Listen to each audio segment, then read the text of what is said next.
एफमेक द्वारा Agra trade centre में चल रहे 3 दिवसीय फेयर मीट एट आगरा का रविवार को समापन हो गया। फेयर में 35 देशों के प्रदर्शकों ने जूता कंपोनेंट और मशीनरी का प्रदर्शन किया। नई तकनीक से स्थानीय जूता उद्यमी रूबरू हुए तो जूते की component, leather variety, artificial intelligence के माध्यम से कंप्रेसर का संचालन और बिजली की बचत सहित दूसरी जानकारियां दी गई।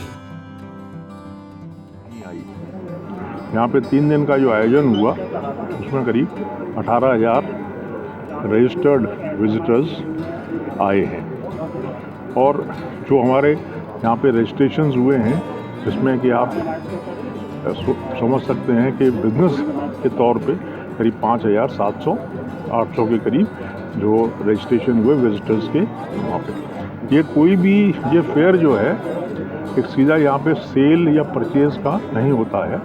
यहाँ पे एक नींव रखी जाती है और आगे वाले सीजन्स के लिए यहाँ पे जो नई टेक्नोलॉजी, नए इक्विपमेंट, नए संसाधन जो दिखाए जाते हैं उनके ऊपर फिर बिजनेस चलता है। और ये भली बात ही आप जानते हैं कि जो भी आगरा का टर्नओवर है 5,000 करोड़ का, उसमें 40 से 50% रॉ मटेरियल लगता है। तो एक अंदाज़ा आप लगा सकते हैं कि इतना हमारा यहाँ पे टर्नओवर का इस फेयर से बेनिफिट होगा। यहाँ तक सवाल है फॉरेन एग्जीबिटर्स का या उनके रिप्रेजेंटेटिव्स का।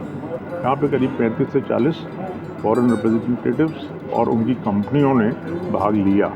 कुछ ने डायरेक्ट लिया, कुछ ने अपने जो इंडियन पार्टनर्स हैं उनके थ्रू लिया, कुछ जो उनके इंडियन एजेंट्स हैं उनके थ्रू लिया, बट अधिकतर सबकी उपस्थिति यहाँ पे रही।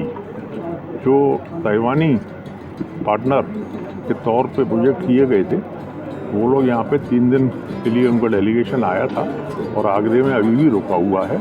इस फेयर से 3 दिन में 18 से 20,000 करोड़ के कारोबार की नींव तैयार हुई।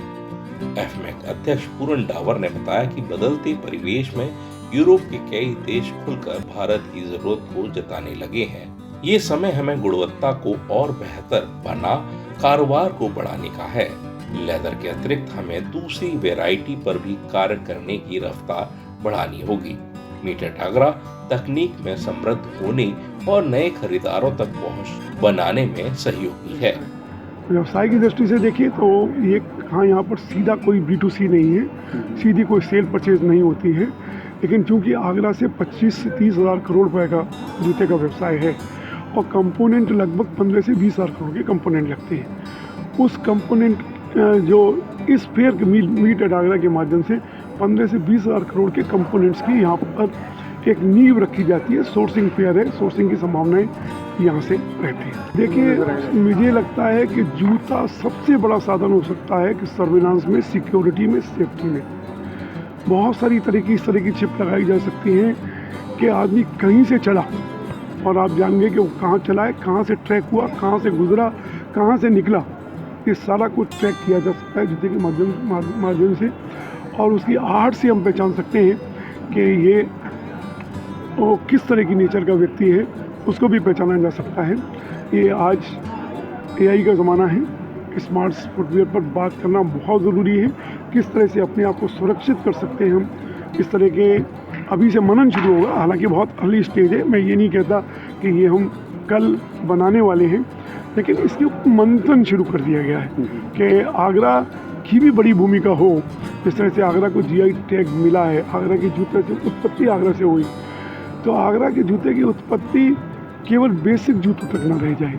किस तरह से स्मार्ट फुटवियर भी यहाँ बने, स्पोर्ट्स फुटवियर भी बने, यहाँ पर गोल्फ शूज़ भी बने, यहाँ क्रिकेट शूज़ भी बने, यहाँ हॉकी शूज़ भी बने, यहाँ फुटबॉल शूज़ भी बने, एथलेटिक शूज़ भी बने। ये सारे मंथन यहाँ किए जा रहे हैं कि आगरा की इंडस्ट्री किस तरह से एक नेक्स्ट बड़ा आयाम दिया जाए। डेलीगेशन था तो क्या मेक इन इंडिया के ऊपर कोई बात है कि वो लोग अपने देखिए, तालिबानी जो डेलीगेशन था वो मशीन्स बनाते हैं।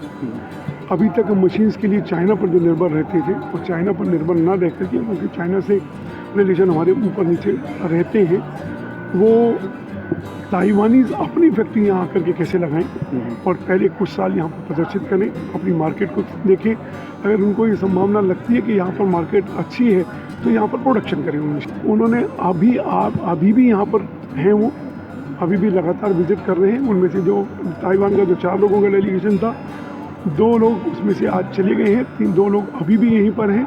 वो फैक्ट्री के साथ 1-to-1 जॉइंट वेंचर्स के काम कर रहे हैं और इटालियंस ने भी आगरा की फैक्ट्रीज के साथ भी जॉइंट वेंचर्स किए। इस 3 दिन के फेयर में करीब 20,000 से अधिक विजिटर्स पहुंचे। मीट आगरा के समापन पर बेहतरीन स्टॉल इनोवेशन के लिए स्टॉल धारकों को सम्मानित किया गया। ब्रजभूषण, आगरा अपडेट।